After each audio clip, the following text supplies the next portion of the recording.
Welcome to TravelScout channel. For today's video, we will take you to Manitoulin Island.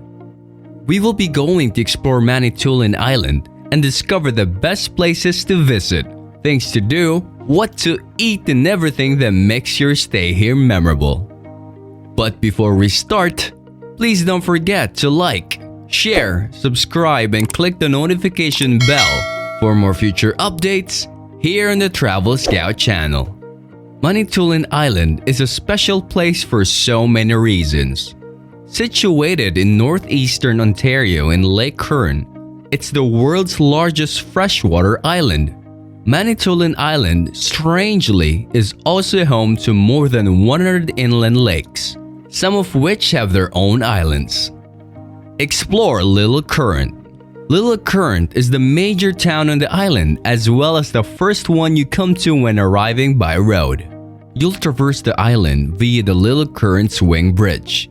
Little Current is one of the main spots to visit on Manitoulin Island.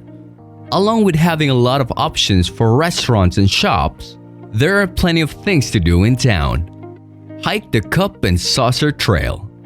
The most popular trail on the island for many reasons. It has very long winding paths through different terrain and has numerous epic viewpoints. If you're looking for the legendary Ontario trails with views, then this is one of the best. Set along the northern end of the Niagara Escarpment, leading to tower cliffs over 200 feet high. While there are several viewpoints along the trail, the two main ones are the Cup and the Saucer. Both boast unique views over the Northern Channel and Lake Manitou. Lake Manitou. Lake Manitou is a pretty captivating place, being the largest lake on an island. The island is quite an incredible place to visit, and Lake Manitou is a perfect fishing destination. The lake is an exceptional pike fishery. It's also a ton of fun to fish for smallmouth bass and rod on the lake as well. Mississaugi Straits Lighthouse. Situated on the west end of Manitoulin Island is the village of the Meldrum Bay, and just 12 kilometers west from there you will discover the Mississaugi Straits Lighthouse. The unique buildings is picture-worthy, and nearby there are a series of walking trails that take you along the island's picturesque shoreline.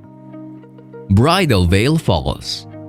This amazing waterfall is one of the best in Ontario. Located within the town of Kagawang, the waterfall is accessible off Highway 540. Dropping 40 feet into a basin is fed from Lake Kagawang, which is the second largest lake in Manitoulin. Bridal Vale Falls can be appreciated from multiple angles. There is a steel staircase that offers 3 different lookup points of falls.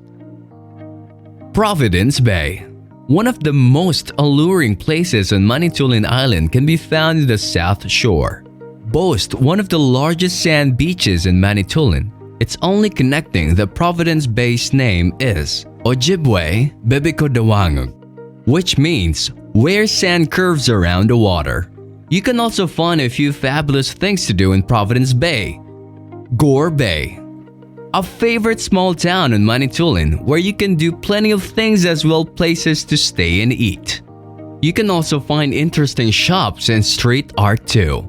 And for those who are interested in a hike and lookout, take the Noble Nature Trail in town, which climbs up to the lovely lookout East Bluff.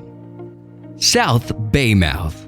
Located at the southern end of the island and where the ferry from Tobermory arrives. The area is a beautiful spot to visit in Manitoulin.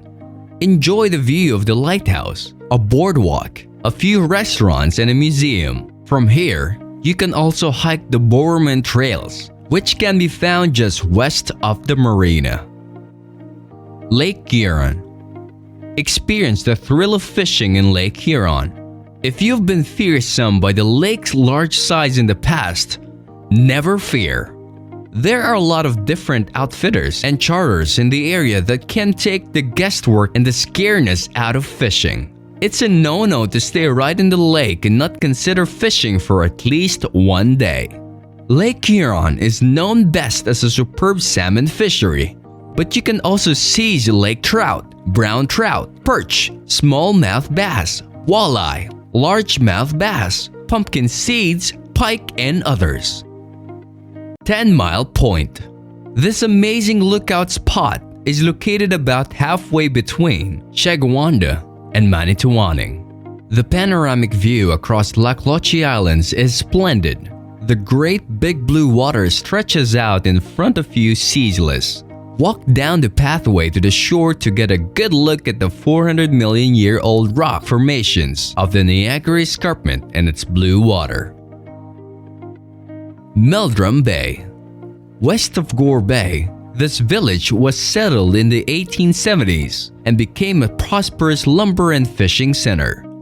Today, Meldrum Bay is the first Canadian customs port for boats moving from Lake Superior and Michigan, and the docks are full of eager fishermen in the summertime.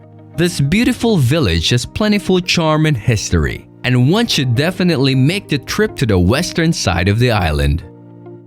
Camp on the Benjamin Islands. The Benjamin Islands are a small group of islands that lie towards the eastern end of the exceptional North Channel. The scenery is breathtaking, sculpted, and carved by glaciers, wind, and weather.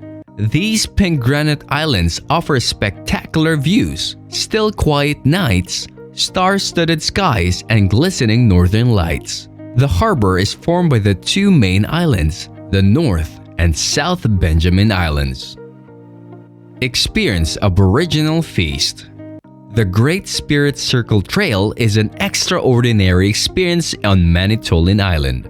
Visit its head office in Mississaugi where you will be fed a traditional meal around the campfire. You can also learn to hear much about the Aboriginal heritage and culture. After dinner, we rest in the grassy yard to watch the Rolling Thunder dance traditions perform several types of Aboriginal dances that you would witness at a powwow.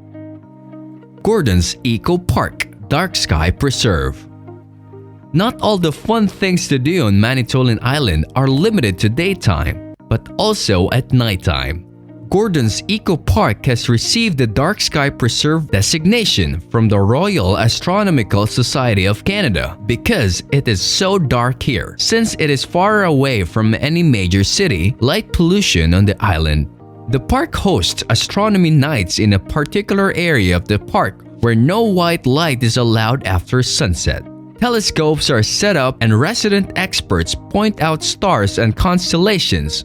For those lucky ones, it is also possible to spot the northern lights when conditions are perfect. So, what do you think of our video?